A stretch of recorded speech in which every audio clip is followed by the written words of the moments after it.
بسم اللہ الرحمن الرحیم۔ سورۃ الفاتحہ کے مختصر تعارف کے بعد ہم آتے ہیں سورۃ الفاتحہ کے ترجمے اور تفسیر کی طرف۔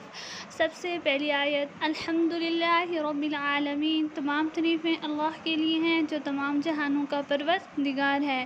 اگر آپ کسی عمارت کی تعریف کریں تو در حقیقت تو اس کے بنانے والے کی تعریف ہوتی ہے، لہٰذا اس کائنات میں جس چیز کی بھی تعریف کی جائے وہ بالآخر اللہ ہی کی تعریف ہے، کیونکہ وہ چیز اسی کی بنائی ہوئی ہے۔ تمام جہانوں کا پروردگار کہہ کر اسی طرف اشارہ کیا گیا ہے۔ انسانوں کا جہان ہو یا جانوروں کا، سب کی تخلیق اور پرورش اللہ ہی کا کام ہے۔ الرحمن الرحیم، جو سب پر مہربان ہے، بہت مہربان ہے۔ مالک یوم الدین، انصاف کے دن کا مالک ہے، روز جزا کا مالک ہے۔ یہاں سے مراد قیامت کا دن ہے، یعنی وہ دن جہاں تمام بندوں کو ان کے اعمال کا بدلہ دیا جائے گا۔ ایاک نعبد و ایاک نستعین، ہم تیری ہی عبادت کرتے ہیں اور تجھ سے ہی مدد طلب کرتے ہیں۔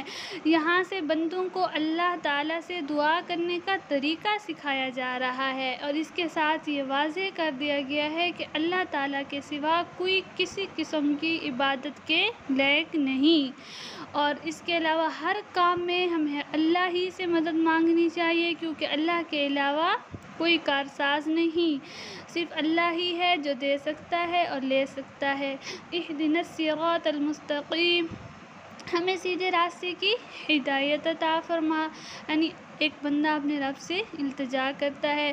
صراط الذین انعمت علیہم غیر المغضوب علیہم ولا الضالین، ان لوگوں کا راستہ جن پر تو نے انعام کیا، نہ کہ ان لوگوں کا راستہ جن پر غضب نازل ہوا، اور نہ ان کے راستے کی جو بھٹکے ہوئے ہیں، یعنی کہ اللہ تعالیٰ ہمیں صراط مستقیم پہ چلائے اور ان لوگوں کا راستہ دکھائے جن پر اللہ نے انعام کیا، یعنی صدیقین، شہداء، انبیاء کا راستہ، اور نافرمانوں کے راستے سے ہمیں بچائے، آمین۔